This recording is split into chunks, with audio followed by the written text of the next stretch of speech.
दोस्तों नमस्कार, कैसे हैं आप। हमने आपसे बात की थी व्हाट इज़ नेटवर्क मार्केटिंग, फिर हमने बात की नेटवर्क मार्केटिंग की बैड इमेज कैसे बनी, फिर हमने बात की नेटवर्क मार्केटिंग हिंदुस्तान में ज़रूरी क्यों है, और आज का जो टॉपिक है वो बहुत कमाल का टॉपिक है। आज के टॉपिक में हम ये बात करेंगे कि हमें कौन सी कंपनी ज्वाइन करनी चाहिए या एक अच्छी कंपनी में क्या क्या गुण होने चाहिए। आज बहुत बड़ा क्रेज हो गया है नेटवर्क मार्केटिंग का और बहुत से लोग इस इंडस्ट्री में आना चाह रहे हैं, तो उनको ये क्लियरिटी होना बहुत ज़रूरी है कि कौन सी कंपनी में ज्वाइन करूं। पहले एक ज़माना था जब रिश्तेदार आकर ज्वाइन करा जाता था, साला जीजा आके ज्वाइन करा जाते थे, पर अब एक बहुत बड़ा प्रोफेशन हिंदुस्तान के अंदर नेटवर्क मार्केटिंग हो गया है। तो हमें ज्वाइनिंग करने से पहले कुछ चीज़ों के ऊपर जरूर विचार करना चाहिए। सबसे पहली मैं बात करूं तो how is the company profile, company की प्रोफाइल क्या है, इसके बारे में मैं जरूर बात करूं।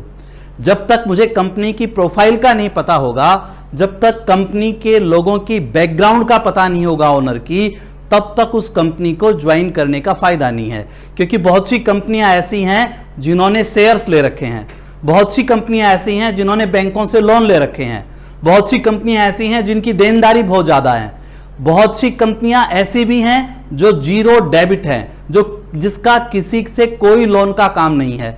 तो ये समझना हमें बहुत ज़रूरी है कि कंपनी की प्रोफाइल क्या है, कंपनी का इतिहास क्या है, उन लोगों का बैकग्राउंड क्या है। क्या 3-4 लोगों ने किसी नेटवर्क मार्केटिंग से निकल के वैसे ही कोई कंपनी रजिस्टर्ड तो नहीं करवा ली है, उस कंपनी का इतिहास क्या है, प्रोफाइल क्या है, ये जानना सबसे ज़्यादा जरूरी है। दूसरी चीज, इस इंडस्ट्री का कंपनी का एक्सपीरियंस कितना है, मतलब वो कंपनी कितनी पुरानी है। हिंदुस्तान में आज बहुत सी ऐसी कंपनियां हैं जो पिछले 20 साल से रन कर रही हैं, पिछले 15 साल से कर रही हैं, पिछले 10 साल से कर रही हैं। जब भी मैं कंपनी का चयन करूं तो इस बात का मैं ये जरूर ध्यान रखूं वो कंपनी पुरानी कितनी है, उसकी मैनेजमेंट कितनी स्ट्रांग है, उसका बोर्ड ऑफ डायरेक्टर्स कैसे हैं, क्या अपने परिवार के ही 10 लोगों को साइन अप करवा के फॉर्म भरवा के क्या उन्हीं को ही तो बोर्ड ऑफ डायरेक्टर नहीं बना रखा है। मतलब मुझे यह जानना बहुत जरूरी है उस कंपनी का एक्सपीरियंस कितना बड़ा है। कम से कम 10 साल का एक्सपीरियंस होना बहुत जरूरी है दोस्तों, जब आप किसी कंपनी को ज्वाइन कर रहे हैं। तीसरी चीज, उस कंपनी का विजन, कंपनी के ओनर का थॉट प्रोसेस क्या है। शुरू में जब आप कंपनी के ओनर से मिलते हैं और जब कंपनी के ओनर से बात करते हैं, सभी के ही थॉट प्रोसेस आपको बहुत अच्छे लगते हैं, पर जब आप उनसे मिलते हैं, उनकी बॉडी लैंग्वेज, उनके काम करने का तरीका, उनके पीछे की बैकग्राउंड्स, इस बात से पता चल जाता है कि विजन क्या है। क्या वो लोगों की ग्रोथ के लिए आए हैं, क्या वो आम आदमी के उत्थान के लिए आए हैं, क्या वो वास्तव में हिंदुस्तान को सोने की चिड़िया बनाना चाहते हैं। उनका उद्देश्य क्या है, उनका विजन क्या है, उनकी दूरदृष्टि क्या है, क्या वो डिस्ट्रीब्यूटर को आगे रख के काम करना चाहते हैं। तो विजन का होना बहुत जरूरी है। कंपनी का मैन्युफैक्चरिंग प्लांट, क्या उस कंपनी का अपना मैन्युफैक्चरिंग प्लांट है या उसने किसी से लीज पे लेकर, बहुत सी कंपनियां ऐसी हैं आजकल प्रोडक्ट बनाती हैं और आप उन मैन्युफैक्चरिंग कंपनियों के पास जाएंगे, आप अपने सामान का ठप्पा उनसे लगवा सकते हैं। पर आज गवर्नमेंट्स की गाइडलाइन भी ये कह रही हैं कि क्या उसका खुद का मैन्युफैक्चरिंग प्लांट है या नहीं। और दूसरा, मैन्युफैक्चरिंग प्लांट तो है, पर क्या वो मैन्युफैक्चरिंग प्लांट वास्तव में मैन्युफैक्चरिंग प्लांट है, क्या वो गवर्नमेंट्स की सारी गाइडलाइंस को पूरा करता है, क्या उस एनवायरनमेंट में प्रोडक्ट बहुत अच्छे बन सकते हैं, ये जानना बहुत ज्यादा जरूरी है। नेक्स्ट, कंपनी के प्रोडक्ट कैसे हैं, क्या वो प्रोडक्ट काम के हैं, क्या वो प्रोडक्ट धक्का स्टार्ट हैं कि मैंने उस कंपनी को ज्वाइन कर लिया, आप तो जी मुझे यूज करने पड़ेंगे चाहे वो प्रोडक्ट कैसे ही हो, और फिर नारा दिया जाता है 100% प्रोडक्ट यूज, 100% प्रोडक्ट यूज। मैं नहीं करता तो मेरा बिजनेस नहीं चलता, क्योंकि डुप्लीकेशन का बिजनेस है। तो रियल में क्या जो प्रोडक्ट हैं वो प्रोडक्ट लोगों को अच्छे लगते हैं, क्या कस्टमर बहुत चाव से उन प्रोडक्ट को खरीदता है, उन प्रोडक्ट्स की रियल में क्वालिटी क्या है, यह जानना सबसे ज्यादा जरूरी है। उनके R&D हैं, रिसर्च एंड डेवलपमेंट सेंटर है या नहीं है, उन प्रोडक्ट्स को ठीक ढंग से टेस्ट किया गया है या नहीं किया गया है। बहुत बड़ी चीज है दोस्त ये प्रोडक्ट, क्योंकि इसी से ही सारा नेटवर्क चलता है। क्या वो प्रोडक्ट लोगों को प्यारे हैं? क्या वो प्रोडक्ट ऐसे हैं जिनकी दोबारा से डिमांड क्रिएट होती है? क्या वो एफएमसीजी प्रोडक्ट हैं? तब जाके ये बिजनेस परमानेंट होता है। दूसरा, क्या मैं पूरी कीमत दे रहा हूं प्रोडक्ट की? मैंने एक पेन 20 रुपए का खरीदा और मैंने एक पेन 10 रुपए का खरीदा, बट हुआ क्या, मेरा 20 रुपए वाला पेन 6 महीने चला और मैंने इस दौर में 10 रुपए वाले 5 पेन खरीद लिए। इसका मतलब क्या हुआ, 10 रुपए वाले पेन में वो चीज नहीं थी, उसमें 2 रुपए की चीज थी, 8 रुपए बेकार थे और मेरा कॉस्ट 50 रुपए हो गया 20 रुपए के कारण। तो जो मैं दे रहा हूं, क्या वास्तव में मुझको पूरी क्वालिटी मिल रही है? ये बहुत इंपॉर्टेंट चीज है मेरे दोस्त, कि आपके प्रोडक्ट की क्वालिटी क्या है। आप जिस भी कंपनी को ज्वाइन करने जा रहे हैं, उससे पहले 1 महीने 2 महीने उस प्रोडक्ट को अपने घर में आराम से यूज करके देखें।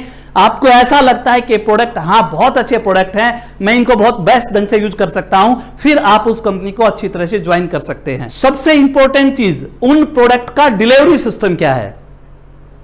यह बहुत इंपॉर्टेंट बात बताने जा रहा हूं दोस्त मैं आपको। प्रोडक्ट आप तक पहुंचते कैसे हैं? 2 तरह के डिलीवरी सिस्टम हैं। एक डिलीवरी सिस्टम यह है कि वो कंपनी अपने किसी डिस्ट्रीब्यूटर को ही उसका पिकअप सेंटर दे देती है, उसका पिकअप पॉइंट दे देती है और उसको कुछ कमीशंस दे देती है, उस पर कुछ डिस्काउंट दे देती है। और एक व्यवस्था यह है कि कंपनी अपने खुद के पिकअप सेंटर्स खोलती है, अपने खुद के ऑफिस खोलती है। आप कहोगे इसमें फर्क क्या है? सबसे बड़ी लड़ाई की जो जड़ है यह पिकअप सेंटर है। जैसे मान लीजिए एक शहर के अंदर आपने एक पिकअप सेंटर खोला। आपका जो पिकअप सेंटर है, आप करते क्या हैं? आप अपनी टीम को पहले प्राथमिकता देते हैं और दूसरों की टीम को बाद में प्राथमिकता देते हैं।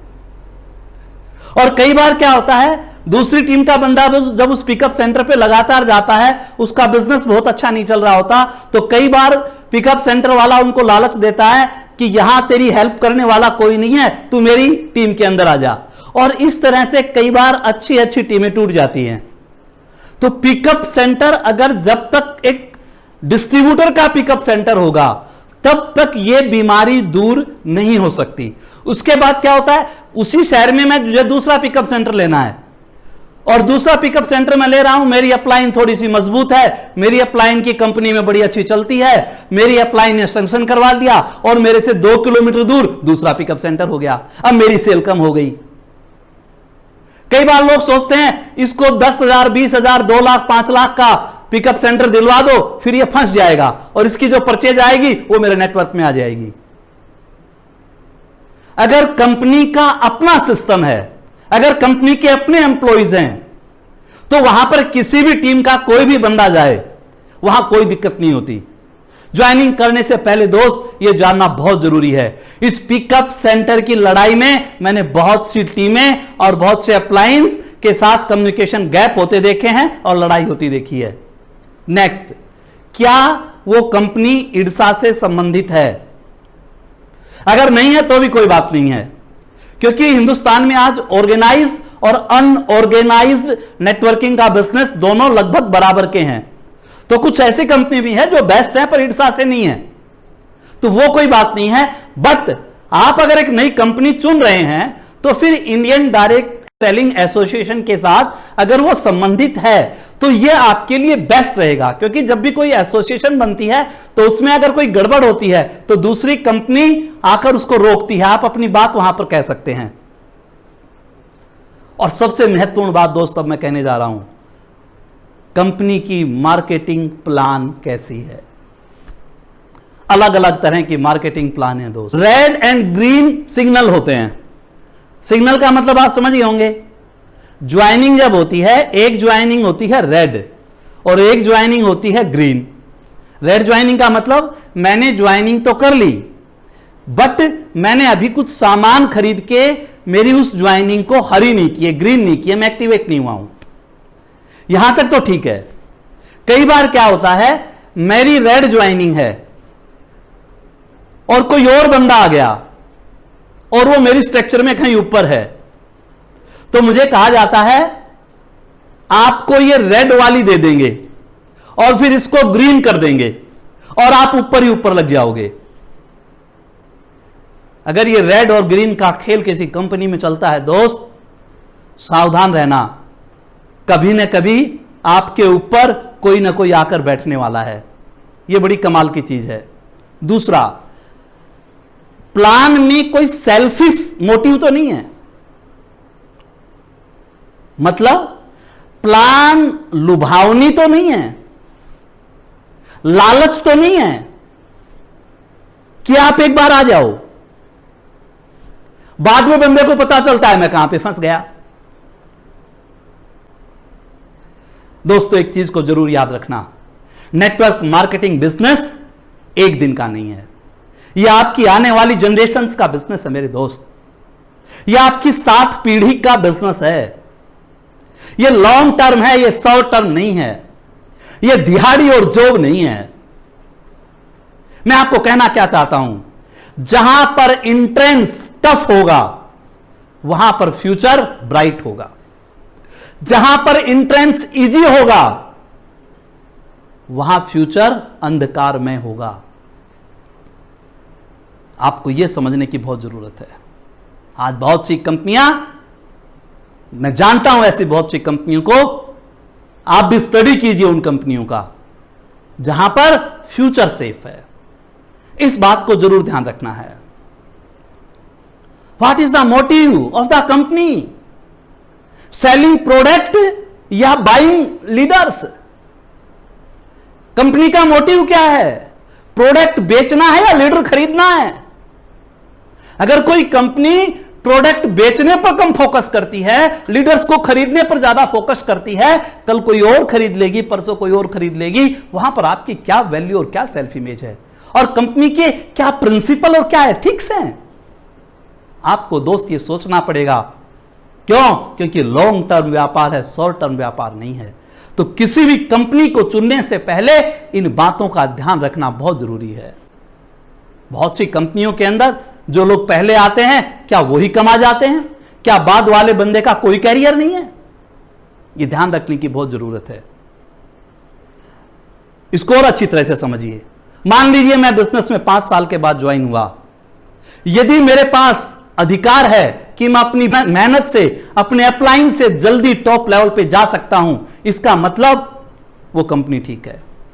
बट अगर ऊपर वाला ही कमाता रहेगा, नीचे वाले को ऐसा स्कोप ही नहीं है कि वो उससे ऊपर जा सके, इसका मतलब वो फ्रॉड है दोस्त। वो चाहे आज आपको कितना ही लोभ दे रही है, आज चाहे वो आपको कितना ही लालच दे रही है, पर एक दिन मामला जाके गड़बड़ हो जाएगा। आप अच्छी तरह से चेक कीजिए। आप चेक कीजिए मेरे दोस्त कि क्या एटलीस्ट वो कंपनी 50% पैसा अपने डिस्ट्रीब्यूटर में बांट रही है या नहीं बांट रही है। बहुत सी कंपनियां 55-60 पे मिल जाएंगी। क्या 50% कम से कम बांट रही है या नहीं बांट रही है? यह देखना बहुत जरूरी है। अगर 2-4% नीचे ऊपर भी बांट रही है, पर उसके पास सारे पैरामीटर्स पूरे हैं, आपको उस कंपनी के अंदर जाना चाहिए। बीवी का और एमआरपी का डिफरेंस क्या है? बिजनेस वॉल्यूम और एमआरपी के कहीं बहुत ज्यादा डिफरेंस तो नहीं है। यह ध्यान रखना बहुत ज्यादा जरूरी है। पेयर सिस्टम तो नहीं है, इधर पेयर बनाओ, इधर पेयर बनाओ, इधर पेयर बनाओ, इधर पेयर बनाओ। जोड़े तो बनाते नहीं जा रहे हैं। दोस्तों, एक बहुत महत्वपूर्ण बात कहने जा रहा हूं, बहुत गहरी बात कहने जा रहा हूं। क्या किसी लेवल पर जाने के बाद वो कंपनी आपको कुछ परचेज करने के लिए बाउंड तो नहीं करती है? मान लीजिए आप किसी बड़े लेवल पे चले गए और कंपनी ने कहा कि अब आपको बहुत कमीशन मिलता है, कम से कम 1500 रुपए की बिजनेस वॉल्यूम का सामान खरीदना तो जरूरी है, नहीं तो तुम्हारा कमीशन नहीं आएगा। क्या ऐसा तो नहीं है? क्या आपको किसी लेवल पे जाकर यह तो नहीं कहा जा रहा कि 1000 रुपए का सामान खरीदना जरूरी रहेगा, अगर आपने नहीं खरीदा तो अब कमीशन नहीं आएगा? 2000 रुपए का सामान खरीदना जरूरी है, अगर आपने नहीं खरीदा तो आपके पास चेक नहीं आएगा। आप पूछिए जो आपको प्लान दिखाने आ रहा है उससे कि क्या इस तरह की बाउंडेशंस हैं या नहीं है। कहीं आपका 2 रुपए की खरीदी कम ना हो जाए और आपका 5 लाख रुपए का कमीशन आना था, उसके कारण वो रह ना जाए। ये बाउंडेशन तो नहीं है दोस्त। अगर ये बाउंडेशन है तो फिर मामला गड़बड़ है। दूसरा, क्या वो कंपनी केवल अपनी चलाती है या वो उस कंपनी में लीडर्स की चलती है? क्या कंपनी का प्रभुत्व है या लीडर का प्रभुत्व है? अगर केवल कंपनी का है तो भी गलत है, अगर केवल लीडर का है तो भी गलत है। मुझे याद आती है घटना, एक बहुत बड़े लीडर थे किसी कंपनी के अंदर और वो कंपनी के ऊपर इतने हावी हो गए कि कंपनी ने उनको मना कर दिया और फिर वो बहुत सी कंपनियों में गए। उसके बाद की कहानी मैं नहीं बताना चाहता, वो अच्छी नहीं रहेगी। कंपनी और लीडर्स दोनों का तालमेल सही है या नहीं है? कोई लीगल एडवाइजरी कमेटी है या नहीं है? कंपनी की कोई बोर्ड ऑफ डायरेक्टर्स ढंग से है या नहीं है? कंपनी का मैनेजमेंट सही है या नहीं है? कहीं गहरे गहरे नत्थु खैरों को लेकर मैनेजमेंट तो नहीं बना रखी है? प्रोफेशनल लोग वहां पर हैं या नहीं है? यह ध्यान जानना बहुत जरूरी है। एक चीज को और ध्यान में रखना दोस्त, कई बार लोग बोलते हैं कि आप आ जाओ, हम आपको पावर लैग दे देंगे, मतलब एक टीम बनी बनाई दे देंगे, आपको केवल दूसरी टीम में काम करने की जरूरत है। अगर यह है तो भी धोखा है दोस्त। क्यों? एक पैर से चला नहीं जाता, लंगड़ी नहीं खेली जाती। और जो 2 पैरों से चलना जानता है वो 6 से भी चलेगा और 10 से भी चलेगा। आपको यह जानना बहुत जरूरी है दोस्तों। एक चीज मैं और कहना चाहता हूं, बहुत इंपॉर्टेंट बातें मैं आज आपसे कर रहा हूं। इस वीडियो को बार बार सुनना, एक एक चीज को नोट करना दोस्त, क्योंकि आज आप करियर बनाने के लिए उतर गए हैं। कई बार कहा जाता है जो कंपनी ज्वाइन कर ली अब उसको नहीं छोड़ना। अगर आप शुरुआत में हैं और गलती से गलत रास्ते पे भटक गए हैं, टर्न कीजिए दोस्त, मैं ये कहना चाहता हूं। बट ऐसा नहीं होगा किसी कंपनी में आपने 2 साल 3 साल काम किया, 4 साल काम किया और उसके बाद आप कहते हैं आज मुझे ज्ञान प्राप्त हुआ है कि यह कंपनी लोगों का शोषण कर रही है, और फिर आप उसको क्विट कर दें, तो यह बहुत गलत हो जाता है दोस्त। इसी को भ्रूण हत्या बोलते हैं दोस्त। किसी के सपनों की हत्या, किसी के हौप की हत्या भ्रूण हत्या है। इससे अच्छा क्या है, आप 1 महीना 2 महीना 3 महीना सारी चीजों को स्टडी कीजिए दोस्त। उन सारी चीजों को स्टडी करने के बाद आप उस कंपनी को ज्वाइन कीजिए। बहुत ब्राइट फ्यूचर है नेटवर्क मार्केटिंग में।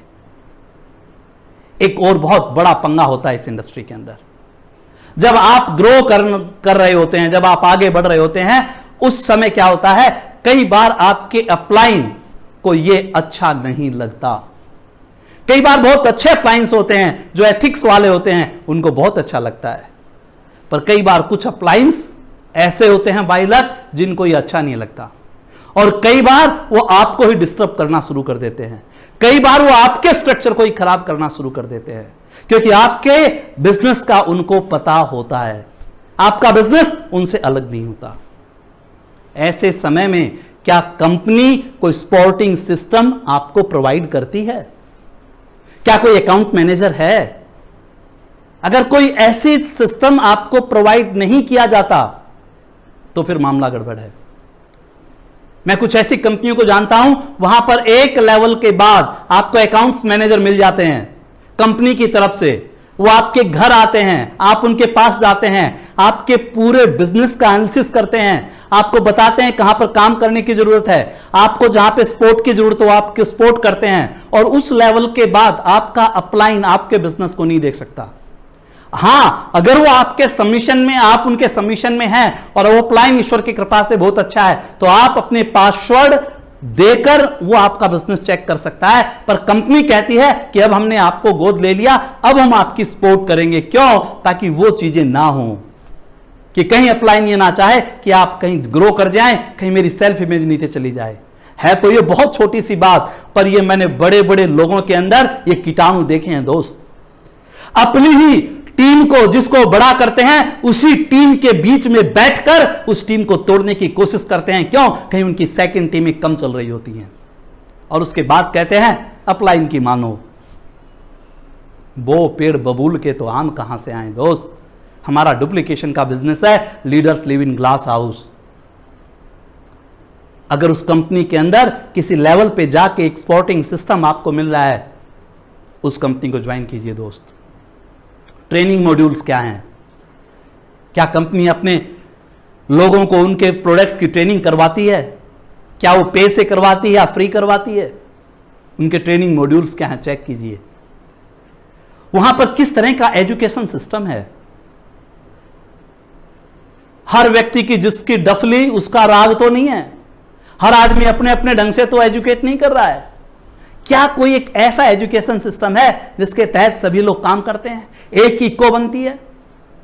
मैं ऐसी कंपनियों को जानता हूं जहां हर महीने एक सीडीज आती हैं, हर महीने एक बुक आती हैं, हर महीने एक मीटिंग्स होती हैं, सब लोग वहां पर होते हैं और एक तरह की मानसिकता वहां पे चलती रहती है।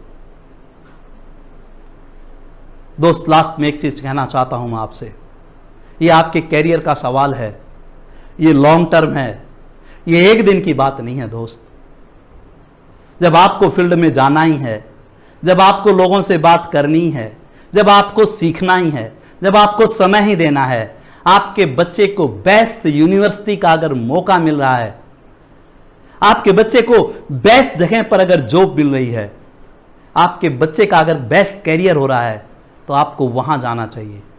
आप देखें नंबर 1 के ऊपर लोग सबसे पहले टिक लगाते हैं कि नंबर 1 पे मुझे सबसे पहले जाना है। आप जब कोर्स भी भरते हैं तो भी नंबर 1 पे टिक लगाते हैं कि मुझे ये कोर्स मिल जाए तो मेरा लाइफ बन जाएगी। आप स्टेशन भी भरते हैं तो नंबर 1 पे टिक लगाते हैं कि ये स्टेशन मिल जाएगा तो बहुत बढ़िया काम हो जाएगा। फिर ऐसी कंपनी क्यों नहीं चुनते? थोड़ी सी और मेहनत कर लेंगे दोस्त, थोड़ी सी और हिम्मत से काम कर लेंगे, लॉ ऑफ एवरेज वही रहनी है। औसत का नियम सदा रहेगा, सब में रहेगा, पर एक जगह जाने के बाद आपको कोई टेंशन ना हो, कोई फिक्र ना हो, कैरियर को लेके किसी तरह की समाप्ति ना हो। केवल नेटवर्कर का काम है नेटवर्क बनाना। आप केवल अपना नेटवर्क बनाएं, आगे बढ़ते रहें, आपका भविष्य उज्जवल हो। इसलिए दोस्त, आप किसी भी कंपनी को चुनने से पहले इन छोटी छोटी चीज़ों की अपने सीनियर से डिस्कस कीजिए, अपने बिहाफ के ऊपर चेक कीजिए।